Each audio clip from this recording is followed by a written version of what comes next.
For all our viewers and subscribers, I'm a firm believer that we should have a parliamentary system. Now, we've interviewed the Greens, but hey, look, I've got to be consistent. I believe that, yes, we should also hear from the Libertarians. And if you check out Hardlands Media's early days, we actually interviewed Greens and Libertarians. The Libertarians were actually the first people we interviewed, so I think that was a point of pride. So we all have different perspectives, and we, of course, are a progressive independent media network, but I believe we should hear everyone's perspective and point of view. So joining me here today is Larry Sharpe. He is the vice presidential candidate in the Libertarian Party trying to get the nomination. Larry, for our viewers and subscribers, thank you so much for joining us. Can you please introduce yourself and just give us a background to who you are and why you are running with the Libertarian Party?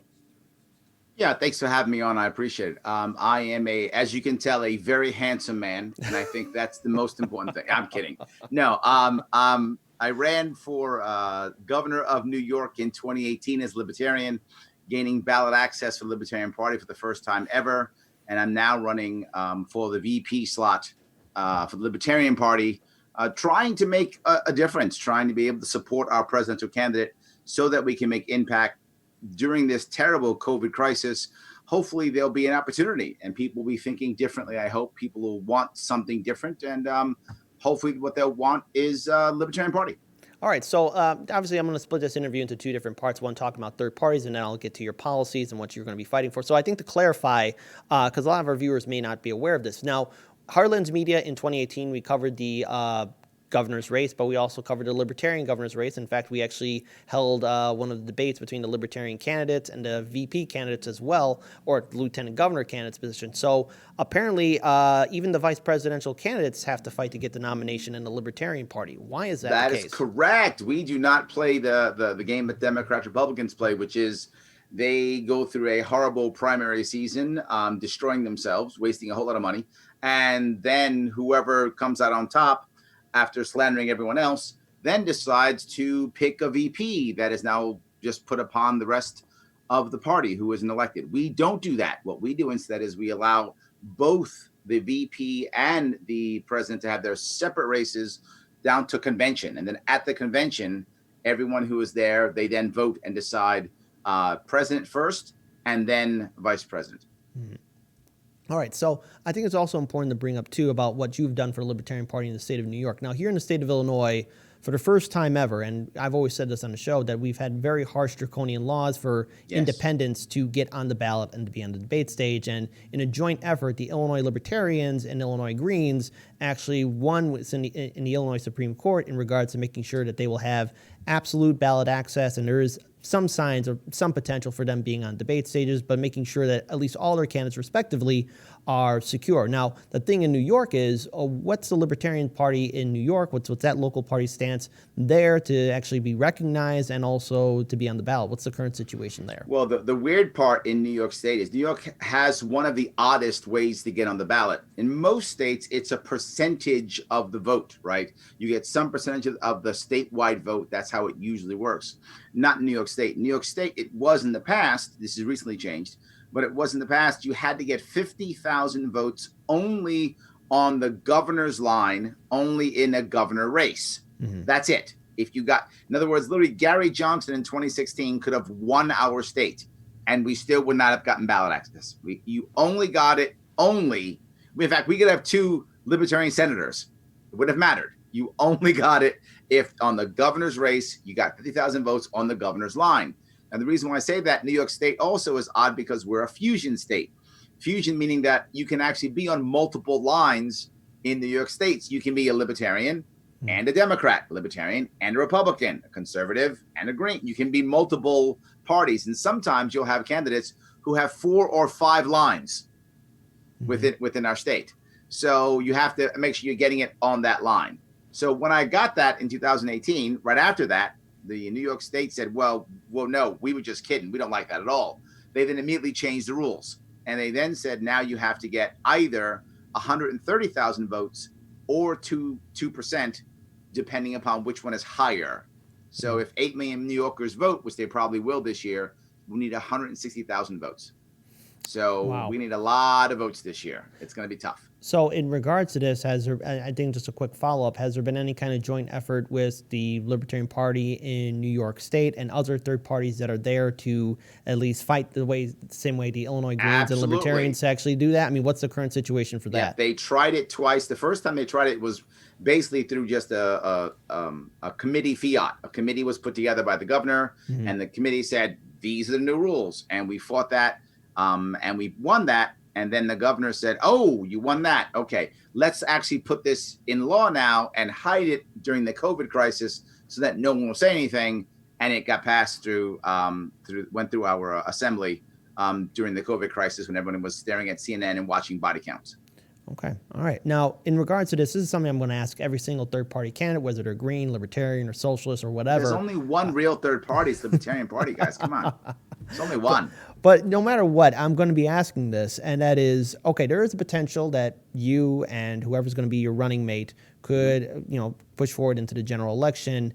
And whether or not third parties actually can succeed in becoming president, I think the important thing is actually being recognized through the entire process. So what are you prepared to do to help build a Libertarian Party and making sure that it actually has power and can continue to organize going forward into future election cycles? Because I think now more than ever, more and more Americans are identifying themselves as independents, and the only two major parties, save for the Democrats and Republicans, that are third party are Greens and Libertarians. So what are you prepared to do to actually make sure that the Libertarians nationwide are recognized as a legitimate third party and can continue to go forward in future election cycles? Already been doing it, man. You behind the times. You didn't see what I did in 2018? 2018, I raised $500,000.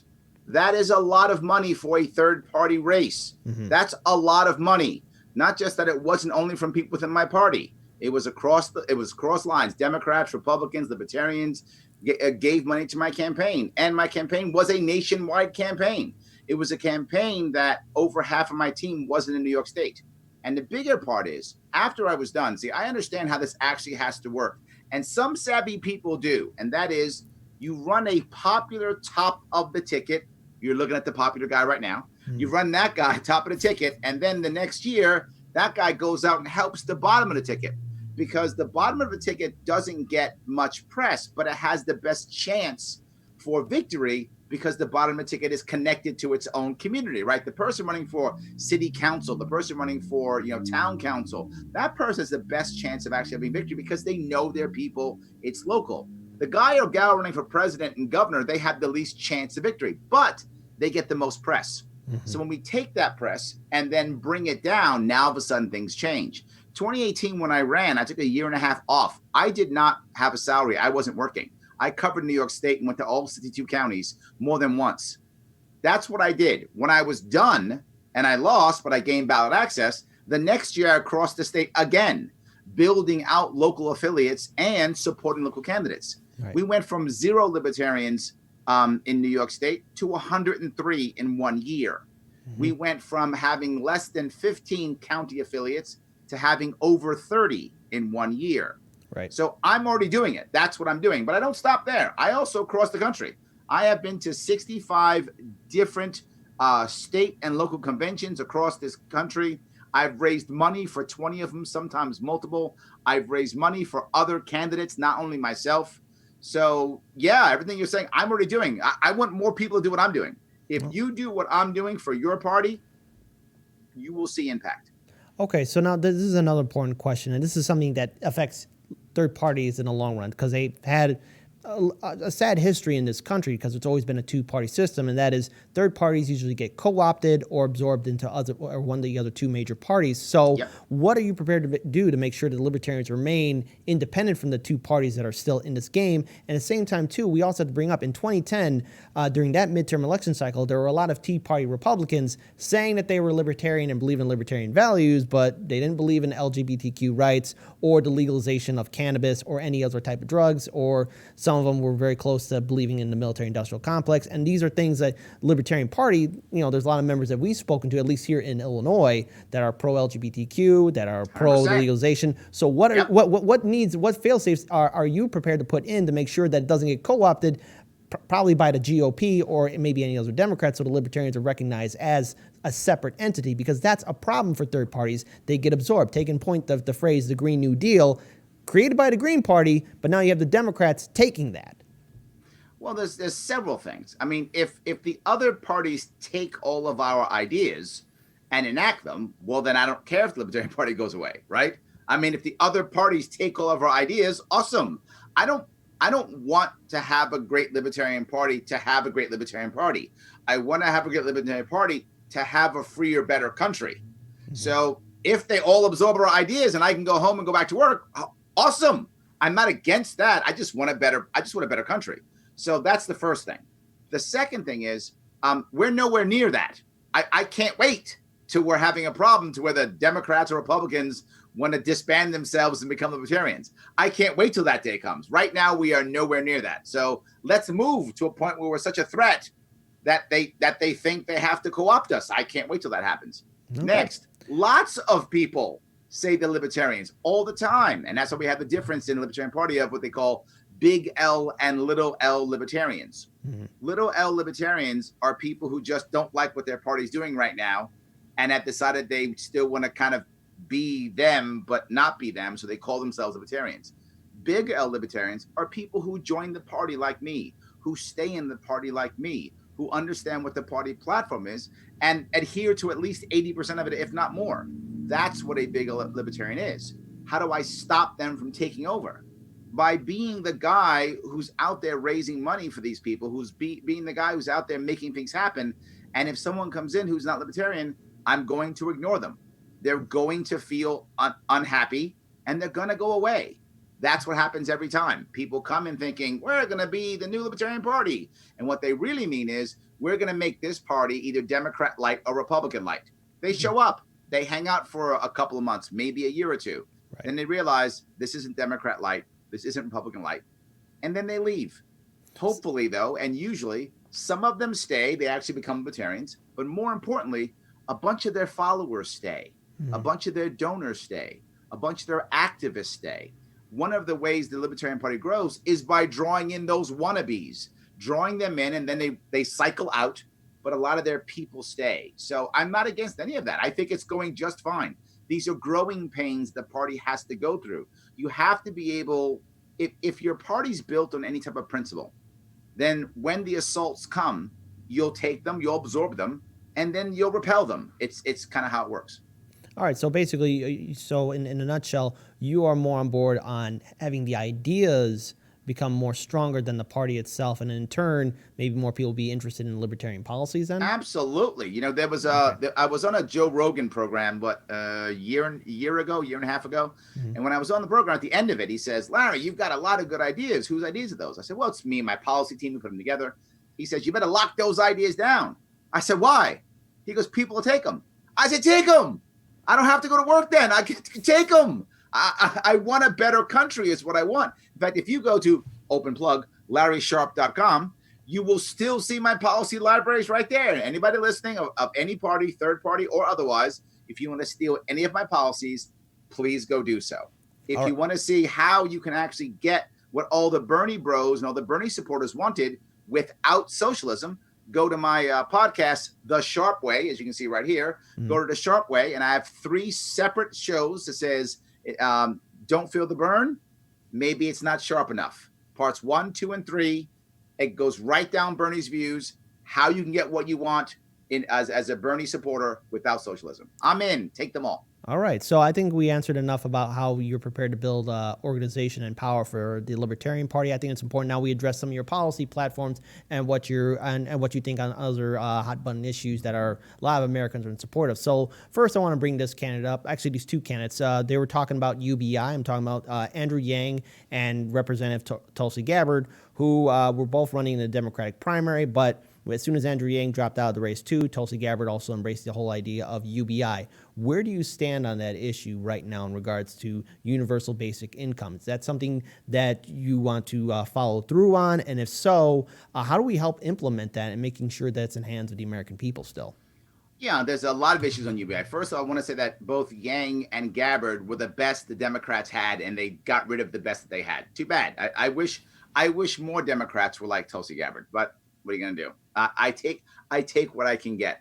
So yeah, no, Libertarian Party as a general rule, there are some exceptions. The general rule, Libertarian Party is not about UBI. We don't like the idea of expanding the government and giving everybody a bunch of cash.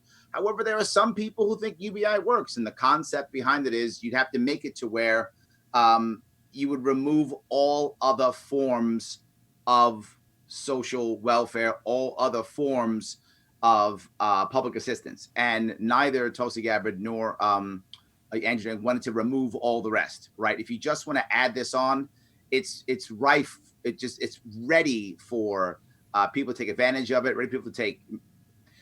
If you don't get rid of all the bureaucracy, there's zero value to UBI. Right. That is one of the concerns about UBI. And we've talked about this too on the show, where if it's not implemented correctly, it's a government program, and in turn people are then entrapped by it. But there are ways for UBI to be done successfully, so that people can become creative, start their own business, or do what we're doing, or whatever. And one of the ways you can do that is what's called Friedman's negative income tax style, right? And one of our candidates now, Judge Jim Gray, who's running, he's considering the idea of a negative income tax. Negative income tax idea is a little bit different.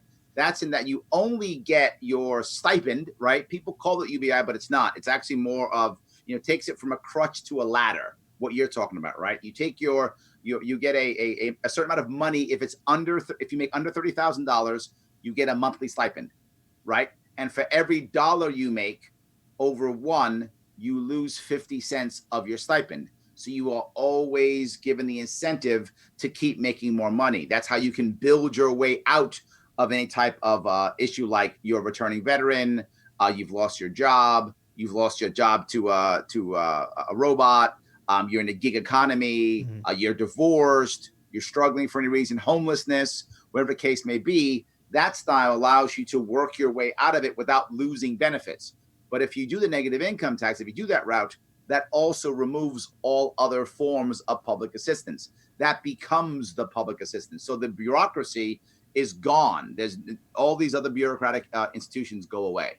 So I think some people are into that. Yes. All right. So I think that's an important follow-up, because right now we are in this crisis of a lot of Americans are on unemployment. And of course, the number right now is at least 36 million. However, that number is probably much higher, 50 million. I'll humor that as much. But then as this crisis continues to go on further and further, we could potentially be looking at maybe, God forbid if this is the case, 100 million Americans filing on unemployment. This crisis isn't going away anytime soon, and there's a good chance we could see a full-on economic collapse. And right now, we are going to see an economic collapse. So the thing is, the situation is that we are facing something where people need relief and they need it now. So at least from your perspective, what kind of UBI or type UBI program should be implemented to really help out citizens? Because let's face it, people still have bills to pay, and they're trying to reopen the country no matter what, though. I gave you two different ideas that many people support. Let me give you one that I was talking about months ago. I don't think, and this is an error that we made months ago, and I spoke about this months ago, how we should have handled this, and we might still want to handle it. The first thing is, we don't have to give anybody any money. That's not required. Any individuals. We don't have to. What we could do is one of two things, one of two ways. One, do not create a package that goes to cronies and friends and pals and schools and organizations. Literally just go, here's a big ongoing check for a certain amount of money. If the money goes directly to the people, then at least we have some shot of doing it in some way, shape, or form. But that's not my preferred method. My preferred method is, it's a bit more, in some ways draconian, but in other ways not. And that is, simply tell every financial institution in the United States, you may not enforce any payment for the next 6 months. That's it. You may not enforce any payment if you're a financial institution for the next 6 months. Insurance, banks, credit cards, nothing. No enforcement the next 6 months. Not just to add on two more things. Number one, regardless of agreed contract, you may, if you want to, pay all of your employees half price, half salary. Even if they're unionized, even if there's minimum wage laws, you may, if you want to, pay all of your employees half salary. You may say, Larry, how the hell can I survive on half salary? You don't have to pay your bills for 6 months. That's why. Wow. And add one more thing. All rent, regardless of agreement, may be halved. Oh my God, well, how can I survive on getting half of my rent from a landlord? You're not paying your bills. and all your people that you're paying for maintenance, it's all half price. What does that do? That allows everyone to do one important thing: stay in place. You don't have to fire employees. You don't have to lose your job. You don't have to lose your business. And you got 6 months to retool, figure out what's happening next. Mm-hmm. Am I gonna, get a new job? Am I gonna figure out how my business works? All those things. You might say, Larry, wait a minute. The banks, they're gonna be destroyed. No, they're not. They're gonna lose income for 6 months. Now, banks are full of actuaries. So tell those banks, take your actuaries and tell the government how much money you lost. Okay, you lost X so-and-so dollars. We look at it, disagree with it as we do, fight back and forth as they do. Let the bureaucrats fight that battle, while the average American doesn't have to figure out what they're doing, how to apply for this, how to go online. They just figure out how to have their businesses survive, how to pay their bills for 6 months, how to change their jobs for 6 months, how to survive for 6 months. Let the bureaucrats and the bankers add and subtract and mix and match. And whatever the numbers are, the government pays the banks half, and the Fed makes magic money for the other half.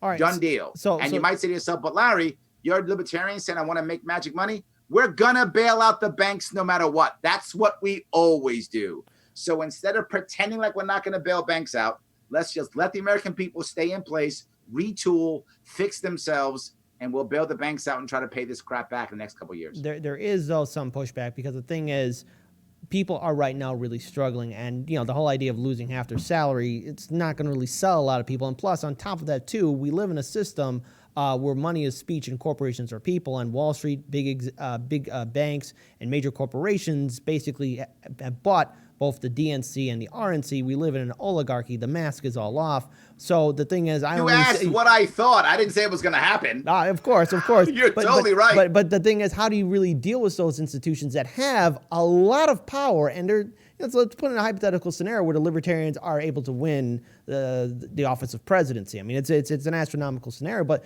what do you really look at in regards to dealing with these organizations and powers that be that will basically have control over the Senate and House? That will basically 100%. Say to you, that's not going to happen. So, I mean, how do you deal with that scenario? Because there is a real problem with corporations running amok that have basically privatized our entire government. Look, let me cover all those pieces. Number one, you asked me what I thought should happen. I agree with you. It's not going to happen. What I just told you was a fantasy. That's not going to happen.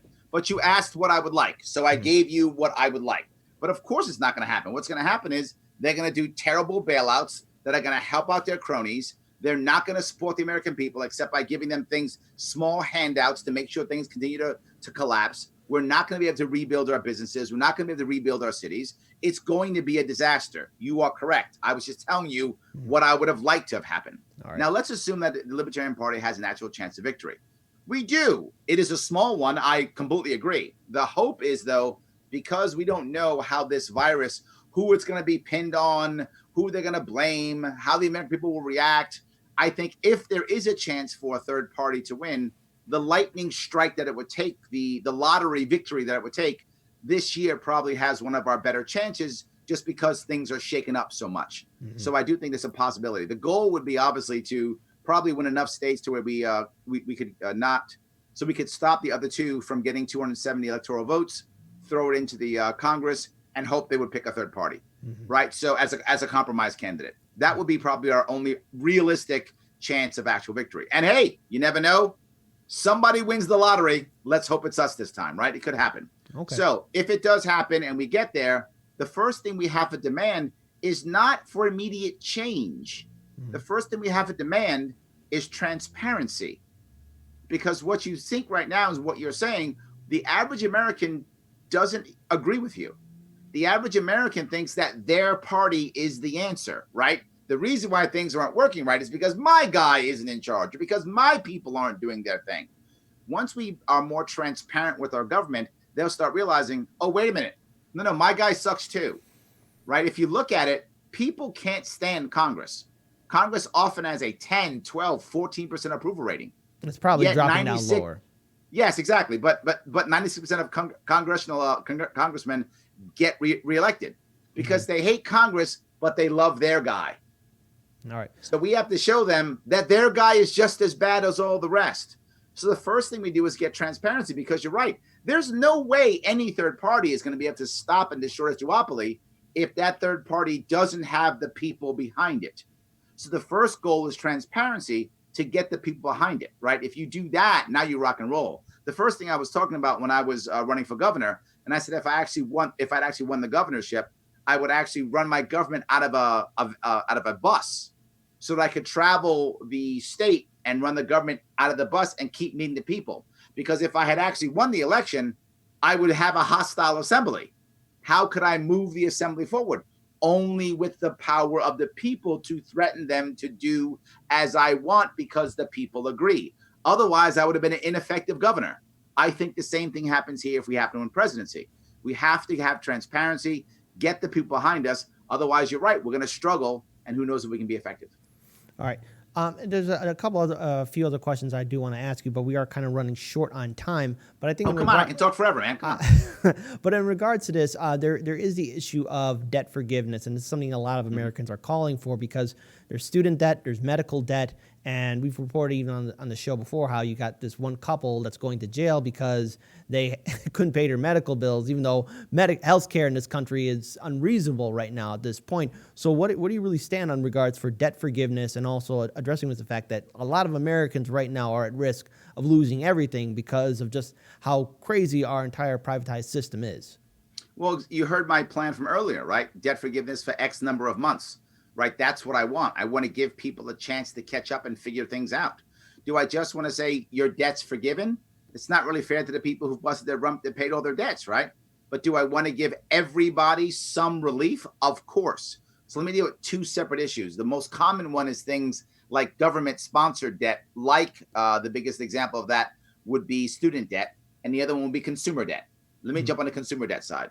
On the consumer debt side, I don't have a problem with some type, because of the COVID virus, as I mentioned, some type of 3 months, 6 months, whatever that is, relief.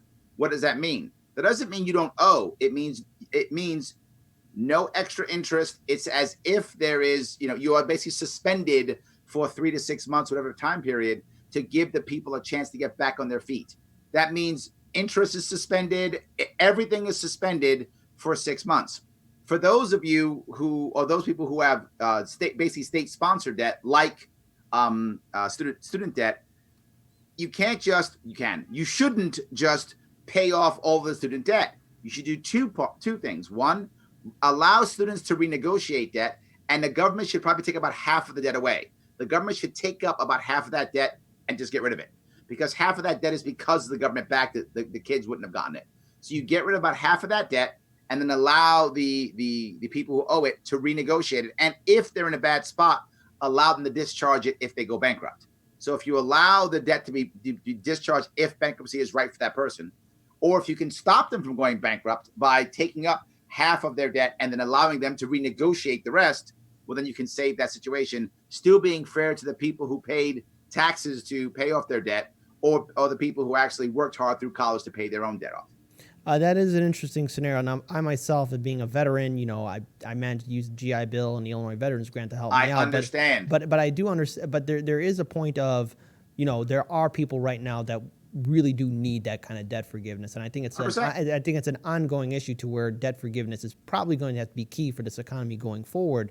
But there is another issue too, and this will be like my final question before I ask people where they can find you online, and that is in regards to the prison industrial complex, where you are quite well aware that the war on drugs has been crippling a lot of Americans. It's been imprisoning a lot of people, innocent people, for charges that are absolutely ridiculous. It's another example of prohibition, and the libertarians by far have a very interesting policy in regards to legalize all drugs, or at least have an institute to where it's fully legalized nationwide. Can you explain that policy platform? Because for a lot of people right now, we're all embracing the idea of cannabis, but then the idea of the legalization of all drugs, can you explain that? Yeah, absolutely. So as a general rule, you find almost every libertarian is okay with the first step, which is at the federal level, just taking cannabis off Schedule 1, right? It's the first step, take it off Schedule 1. Allow cannabis to be used, allow it to be grown, allow it to treat it more like a plant than a drug, right? Once you allow cannabis to be treated much more like a plant than a drug, all of a sudden things begin to change. When I ran for governor of New York, I was saying, regulate cannabis like onions, right? Allow people to grow their own medicine. There are a lot of people who have chronic pain, right? And they can't afford medicine. All right. How about a cannabis product instead? when you start to first legalize cannabis, that will change the entire world in the whole scenarios here in the United States. Because remember, a huge chunk of people who are addicts right now began because of some kind of painkiller, legal painkiller, where there was no cannabis option. That doesn't mean that all of a sudden there'll be no addicts. It doesn't mean that, but it means there'll be a whole lot less addicts. Not just that, people can now use cannabis products to kick their habits, right? One of the biggest reasons why people can't kick their habit is withdrawal symptoms. It isn't the only reason, but it's a big reason why they can't kick their habit. Well, cannabis products can help to deal with those withdrawal symptoms. So cannabis products can then help us to get our current addicts out of being addicts. It can also stop people from being addicts. Once you see that a year or two, then let's see, how do we then deal with the rest of the drugs? How do we deal with things like heroin and crack and all those things? The reality of it is most of them will go away. Crack and meth is all because of the government. Literally, the government has made the safer drugs so hard to get and so expensive that the market decided to create horrible drugs like meth and crack because they're so much cheaper, right? But when you have inexpensive alternatives available, well, people don't go to the horrible ones, right? Who drinks moonshine when you could just go to the liquor store and drink liquor, right? Right. Some people do, don't get me wrong. And some people want moonshine. But the amount of moonshine that people drink now is minimal compared to the amount of liquor people drink. Why? It's safer, cheaper, better products in a liquor store. So go have liquor or beer or wine. When you create better cannabis products, and also, believe it or not, better cocaine products. When you create those products, then all of a sudden people stop taking meth. People stop taking the bad drugs. So legalizing the drugs will make them safer. And I know what people say all the time. Larry, how can you say that? My son died of an overdose. My son died. How can you? Well, I know. I see that all the time. My mother was a drug addict. My mother was a convicted felon. I understand what it is to have an addict in your life. I get that, right? So, my son had this. My son died of this. Let me be very clear. If your son died of an overdose, the odds are he died of an overdose because either he was taken away and now came back and then he didn't know his tolerance, or went to a new dealer, or got a bad batch, and that's why he died. Drugs didn't kill your son. The war on drugs killed your son. Because if there wasn't a war on drugs, he wouldn't have gotten bad drugs. He might still be an addict now, maybe, I don't know, but he'd still be alive and there'd be a chance to save him. My mother was clean when she died for decades, right? So she was able to get over it. Your son would still be alive now and have a chance of being clean. The war on drugs killed your son. If you want to blame somebody, blame the last 7 presidents, because every single one of them could have ended the war on drugs and didn't. So blame them. That's the person who killed your son or your daughter or your niece or your nephew, not drugs. All right. So your whole policy is basically ending the war on drugs and actually calling for safer programs then. Starting with cannabis, because most of Americans can accept that. We do that first because most of Americans are okay with that. We then see what the landscape looks like once cannabis products come into the market. Once safe cannabis products come into the market, that will change the landscape completely. All right. Then we deal with that right after. Then, okay, next year, and then next year, and next year. We then figure out how things work ongoing. All right. So also, we got a $2 super chat from a good friend of the show and host, DCK Punk. He's asking an economic question. Are you Keynesian or Mises? You would think a libertarian would be Keynesian? So I'm guessing the latter then. Literally on my show yesterday, I had the president of the Mises Institute on my show. All right. Well, I would. That should answer your question. Well, then there we go. I would assume that. So I hope that's good enough for our good friend DCK Punk. Thank you so much for the $2 super chat. So I think as a final question for our viewers and subscribers, of course, you're running for the Libertarian Party for vice presidential nomination. Could you please tell us where we can find you online and on social media? And of course, you have a podcast. Absolutely. Can you tell where our viewers can find you? My preferred candidate, the man that I love to death, is the Honorable Judge Jim Gray. He's running for president of the Libertarian Party. You can go to GraySharpe2020.com. If you want to know about me personally, go to LarrySharpe.com. If you want to talk about my cool show, it is super cool. Not as cool as your show, but it is super cool. It is super cool. You can go to SharpeWay.com, SharpeWay Twitter, SharpeWay Facebook, all SharpeWay, Larry Sharpe. You know what? Just Google Larry Sharpe and click on the first cool thing you see, because I'm gonna have like 90 things when you Google my name. And don't forget, it's Larry Sharpe with an E, and the E stands for electable. All right. Well, I will hold you to that. Nonetheless, thank you so much for joining Heartlands Media. Larry Sharpe, he's running for the nomination for the Libertarian vice presidential candidacy. We here at Heartlands Media, like I said before, we believe that everyone should be heard. And yes, third parties all across the board should be given a platform, because I think now more than ever, more and more Americans are identifying themselves as independents. And that's what we have to do to continue pushing forward to break this two-party system. My name's Kit Cabello, host of Heartlands Media. Peace to you guys, and let us all do what we can to build a better future. Take care.